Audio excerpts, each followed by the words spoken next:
너희의 격한 선물 신뢰와 규칙이라. 모든 것의 시작에는 신뢰가 있다. 우리는 사회를 이루는 데 필요한 몇 가지 능력을 알고 있다. 마음 이론과 공감 능력, 의사소통의 능력도 도움이 된다. 하지만 이런 능력이 발휘하기 위해서는 신뢰가 필요하다. 건축 재료가 마음 이론이나 공감 능력이라면 신뢰는 건물을 세우는 데 결정적인 역할을 하는 시멘트라고 할 수 있다. 어느 때의 협동이 이루어지고 이루어지지 않느냐는 것은 신뢰를 구축하고 있는, 유지하고 회복하는 것이 관한 문제다. 우리는 평소에 신뢰에 대해서 크게 생각하지 않는다. 누군가를 신뢰한다는 것은 아주 특별한 날이 하는 멋진 일쯤으로 여긴다. 하지만 사실 우리는 매일 굉장히 많은 것을 신뢰하며 산다. 우리는 동료가 내일도 출근할 것이라고 믿으며, 배우자가 공동 계좌에 있는 돈을 마구 빼서 혼자 쓰지 않을 것이라고 믿는다. 사장이 월급을 줄 것이라고 믿고 한 달치 빵값을 미리 받은 최가전 주인이 한 달 내내 빵을 공급해 줄 것이라고 믿는다. 상대가 약속을 지키지 않고 도망가 버리면 기겁할 것이고, 길가에 세우던 자동차를 아무도 훔쳐가지 않을 것이라고 믿으며, 이웃이 나의 정문용 의자를 가지 않을 것이라고 믿는다. 이런 신뢰가 없으면 얼마나 많은 수고와 고생이 필요할지를 상상해보라. 밖에 내놓은 트램펄린을 저녁이면 집 안으로 걷어들여야 할 것이다. 정상적인 일은 아니다. 우리의 뇌를 탄생시킨 공동생활 역시 신뢰 없이 되지는 않는다. 교환하려면 내가 뭔가를 주면 상대도 뭔가를 줄 것이라고 신뢰할 수 있어야 한다. 우리는 채집한 사람이 다른 사람을 빈손으로 보내지 않을 것이라고 믿으며, 놀이반 교사가 모든 아이를 동일하게 잘 보살필 것이라고 믿는다. 정치를 하고 함께 팀을 이루어서 일하고 서로 돕는 것도 그런 메커니즘 덕분이다. 새것이나 다름없는 라텍스 장화를 이베이에서 구매할 때도 마찬가지다. 신뢰에 기초하는文명이 모든 대안인지 잘 모르겠고, 혼자 땅굴에 들어가 사는 거에 나왔다고 생각하는 사람은 유튜브 채널을 보는 것이 좋을 것이다. 거기는 모든 것을 혼자 만드는 사람이 나온다. 신뢰를 위해서 신뢰를 만들자. 유튜브에서 이렇게 하는 데는 $1,500, 110만 원이 들었고 6개월이 소요되었다. 이런 정성을 들였는데 맛은 어떤가? 별로였다. 이런 식으로 하면은 햄버거 하나에 $2,000, 약 225만 원, 오단벌에 $4,000, 약 450만 원이 들어간다. 이것은 우리가 평소 활용하는 재화에 얼마나 많은 시간과 자원이 들어가는지 눈앞에 그려보는데 유익하지만은 혼자 그렇게 독불장군처럼 사는 것은 효율적이지 못하다. 따라서 신뢰는 중요하다. 그러나 신뢰가 깨어지기 쉽다. 공든탑이 작은 일에 깡그리 무너질 수가 있다. 깜빡하고 이웃집 아이를 숲에 혼자 남겨두고 다른 아이를 데리고 왔다고 상상해보라. 앞으로 당신이 그 아이의 집에 식사 초대를 받는 일은 없을 것이다. 이런 신뢰는 쉽게 회복될 수가 없다. 3시간을 헤맨 끝에 아이를 찾은 이웃이 그 다음날 다시 당신에게 아이를 맡기겠는가? 오늘은 더 잘하는지 보라고? 당신 외에 이웃이 없다고 해도 쉽지 않은 일이다. 이제 노동 분업은 끝이 났다. 사회적인 측면에서 신뢰 상실은 굉장히 불편하다. 신뢰가 떨어질수록 확인하고 문서화하고 힘들게 협상해야 한다. 비용이 많이 들고 절차가 복잡해지고 종이 낭비도 심해진다. 세금을 신고할 때와 비슷한 삶이 매일 연출된다. 그러면 사람들은 선거에서 이상한 정당을 뽑고 서로 매수하거나 위협하고 시민권을 소집하고 트램펄린을 들여놓는다. 신뢰는 우리 문명의 토대다. 따라서 우리는 신뢰를 살펴볼 필요가 있다. 신뢰란 무엇일까? 신뢰에 대한 학문적인 정의만 봐도 감이 잡힌다.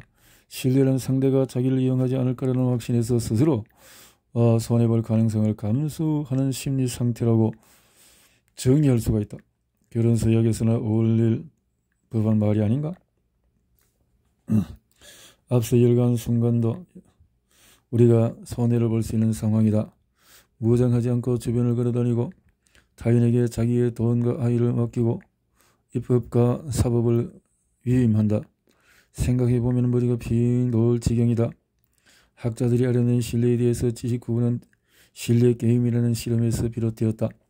신뢰 게임에는 보통 두 사람이 참가한다. 게이머는 특정 액수의 돈을 받는다. 10유로라고 해보자. 게이머 1은 10유로 13만원을 혼자 다 가질 수도 있고 게이머 2와 나눌 수도 있다. 그런데 이 게임에서 재미있는 것은 게이머 1이 게이머 2에게 10유로를 모두 주면 그 돈이 3배로 불어난다. 게이머 1, 2 모두 이 사실을 알고 있다. 게이머 2는 불어난 돈을 게이머 1과 다시 나누어 가질 수도 있는 것이다. 이 게임은 부모가 비싼 돈을 들여서 자식을 아이브리그에 보내면서 이놈이 나중에 지금 들인 돈의 몇 배를 내게 안겨주겠지? 그러면은 플로리다에 아내 간 곳에서 노후를 보낼 수 있을 거야? 하고 바라는 것과 비슷하다. 이렇게 결과가 양편 모두에게 이익이 되려면은 게이머 1은 자신이 받은 10유로를 전부를 게이머 2에게 주고 게이머 2는 그 돈을 30유로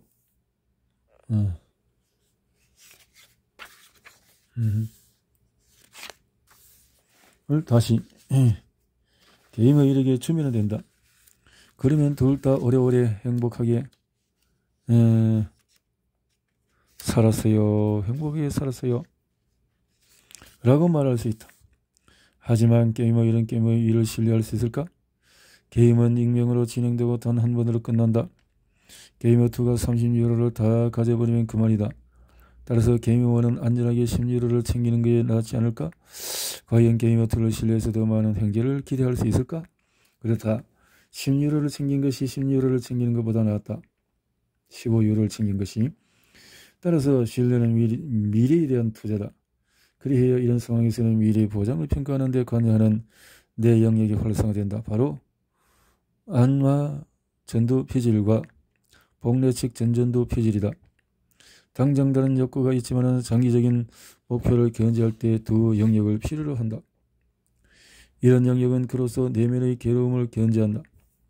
우리가 지금 눈앞에 보이는 재킷을 얼마나 사고 싶은지 이야기하면 두 영역은 내면의 눈앞에 다음 여름 휴가를 그려보낸다. 그러면 우리는 그래 저축해야지 하면서 자제력을 발휘한다. 신뢰의 게임은 우리가 곧잘 하듯이 미래의 장기적인 유익과 당장의 즐거움을 사이에서 고민하는 것과 크게 다르지 않다. 지금 먹고 싶은 것을 조금 참고 나중에 초코바 하나 더 얻은 것. 공연히 지금 페이스북을 들여다보지 않고 일을 빨리 끝내서 일찍 한숨 돌리는 것. 지금 빨래를 하고 토요일에는 온전히 휴식하는 것 등등 우리의 뇌는 상당히 자주 현재와 미래를 비교해야 하는 상황에 놓인다. 따라서 신뢰는 그 자체가 목적이 아니다. 우리는 신뢰를 통해서 무언가를 얻는다. 꼭 물질적인 것이 아니어도 말이다. 좋은 조언을 바라며 누군가에게 마음을 터놓으며 고속도로가 뚫리기를 바라며 특정 정신에게 표를 선사한다. 그러다 보니 상황으로부터 양편 모두 이익을 얻는다고 생각될 때 더 기꺼이 신뢰한다. 나를 속에서 더 많은 이익을 취할 것 같을 경우에 우리는 상대를 별로 신뢰하지 않는다. 따라서 타인을 신뢰하는 사람은 단순히 순진하거나 기가 얇은 사람이 아니라 전략적으로 나아가는 사람이다. 채소를 키우는 것과 비슷하다. 시종일관 세밀히 생각하거나 적절히 대응하지는 못한다. 때로 잘못된 장소에도 심는다.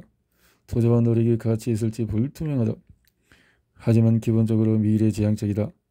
한 인간을 신뢰할 것인가에 대한 결정은 주식에 대한 위험성을 계산한 것 이상이다. 투자 위험 이익이라는 비슷한 요소에 기초하지만은 전망을 계산하는 방식은 서로 다르다. 누군가를 신뢰할 것인가 생각하는 때는 주식 투자에서는 던지지 않는 질문을 한다. 상대가 나의 시선을 피하는가? 악수할 때 신뢰성 있게 손을 잡는가? 주식을 평가하는 것과 사업 파트너를 평가하는 것이 어떻게 다른지 신뢰 게임을 약간 변형한 게임에서도 볼 수 있다. 자, 당신은 사람을 선택할 것인가? 아니면 컴퓨터를 선택할 것인가? 이때 마음 이론 영역에서 비교가 일어난다. 당신은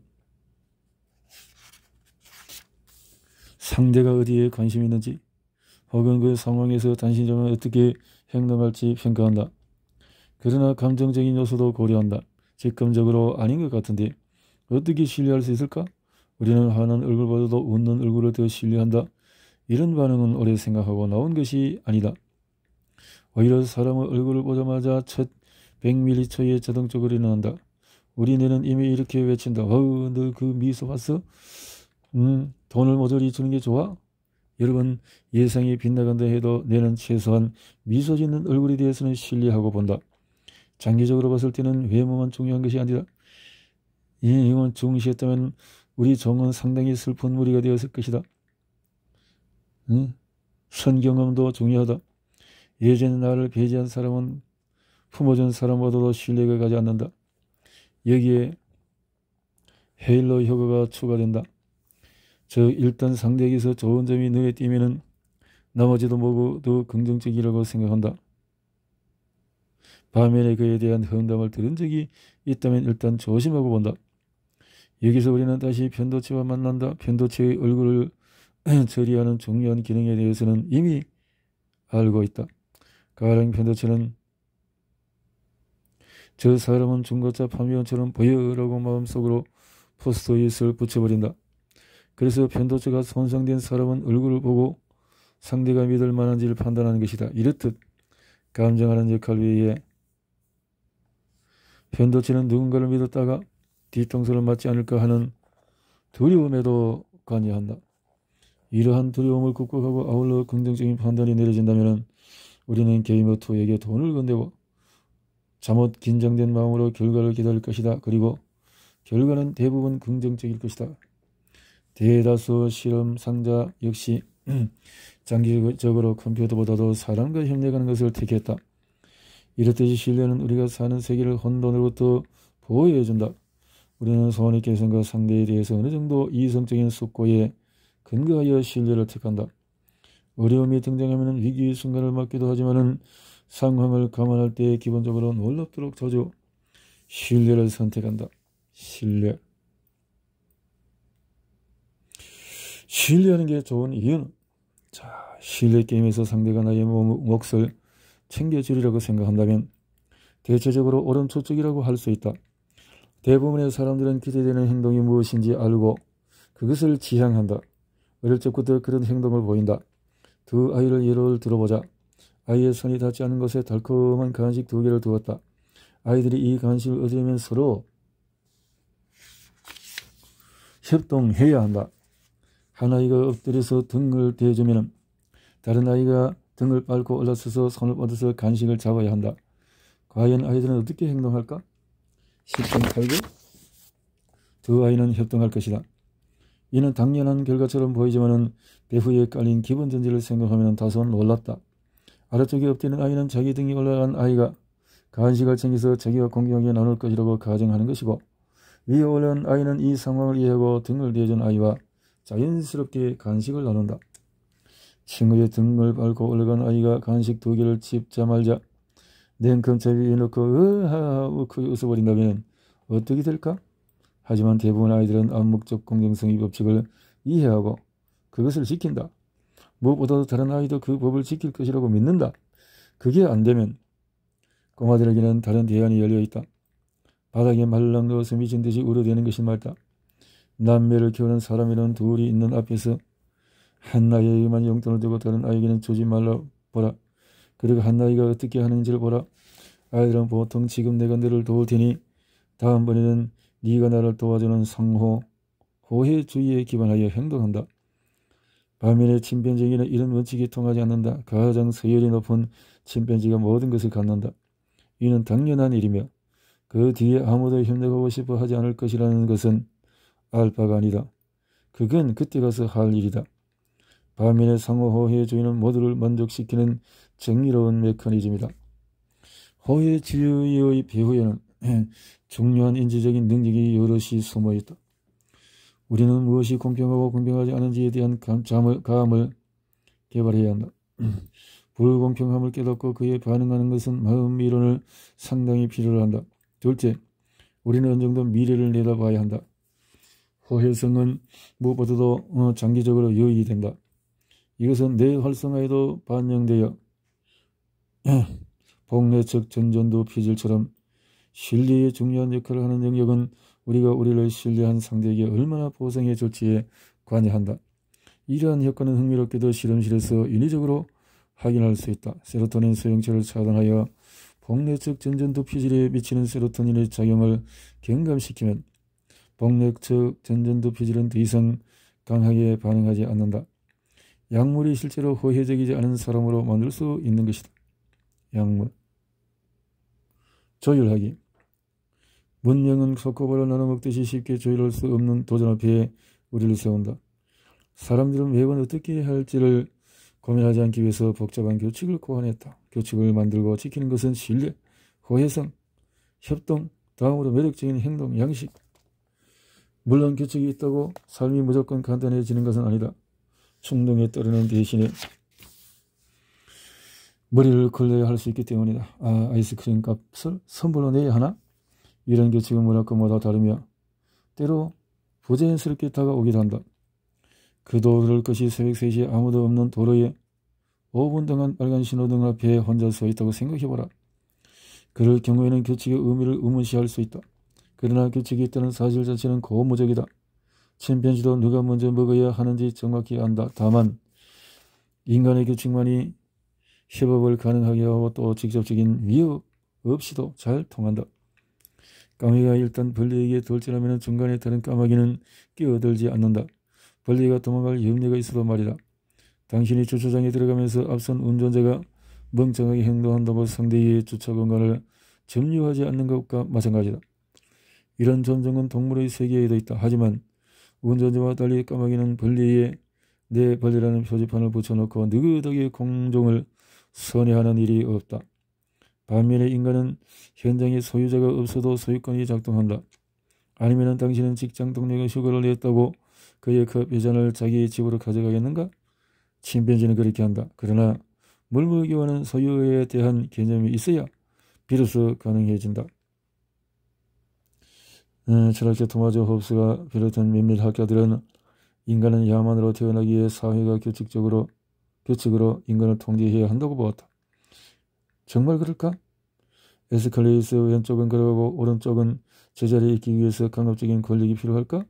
오히려 인간은 본질상 질서와 규칙을 추구한다고 봐야 할 것이다. 우리는 자연재해가 일어났을 때 텔레비전에서 종종 창문을 깨뜨리고 가게에 침입하는 등 소동을 피우는 무리를 보며 인간의 어두운 본질을 본 것 같아 으스스함을 느낀다. 그러나 대다수 보통 사람의 평범한 행동은 텔레비전에서 보여주지 않는다. 대다수는 사랑하는 이들의 곁에 머무르고 질서를 지키는 데 말이다. 재난 상황에서 물리적인 인프라가 무너질 때에 인간의 생존을 보장하는 것은 사회적인 인프라다. 사회적인 연결, 정보의 공유, 도움, 보호 이런 것들이 협력의 기본 규칙이며 인간 공동생활의 공통 분모다. 인간의 협력을 좋아한다. 아이들에게서도 이를 볼 수가 있다. 어떤 아이들에게 초코바 한 개를 둘이 협력하여 한 아이가 하나의 등을 타고 올라가서 나눠 먹을지 아니면 자기만 초코바를 먹을지 선택하려고 하면 대부분의 경우에 아이들은 나눠 먹는 쪽을 택한다. 협동이 표준적인 행동 양식인 것이다. 협동은 초콜릿 외에 더 많은 것을 제공하기 때문이다. 친구를 만들어주고 무리해서 배척당하지 않게 해주며 뭔가를 배울 수 있는 기회를 준다. 협동하면 재미있고 오랜 관계를 맺을 수 있으며 나중에는 아이들 사진도 교환할 수 있다. 협동할 때 안와 전두 피질, 복적 선조체, 꼬리핵 등 보상 중추가 활성화된다. 꼬리핵은 학습과 목적 지향적인 행동에 중요한 역할을 한다. 가령 우리가 협동하기로 결정할 때 꼬리핵은 활성화되며 그 뒤에 기대하던 보상이 주어지면 기쁨으로 그것을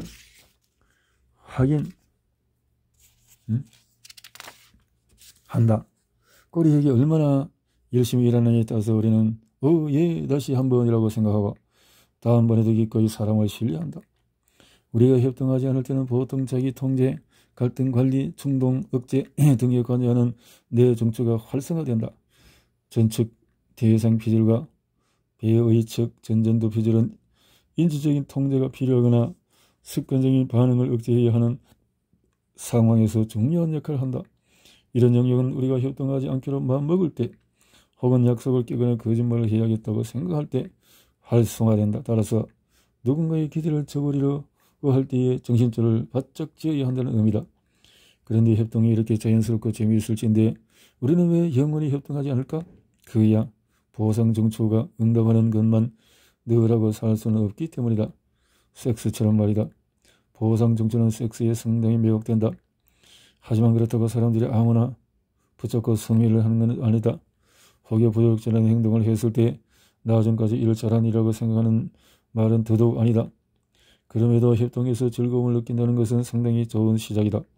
자, 물어보자. 협동의 성향을 타고난 인간이 왜 기후변화 문제를 논할 때 좀처럼 이성적인 결론을 도달하지 못할까? 왜 나의 주변에는 협조적인 인간이 없을까? 다시 말해서 협동은 언제 실패할까? 협동은 언제 실패할까?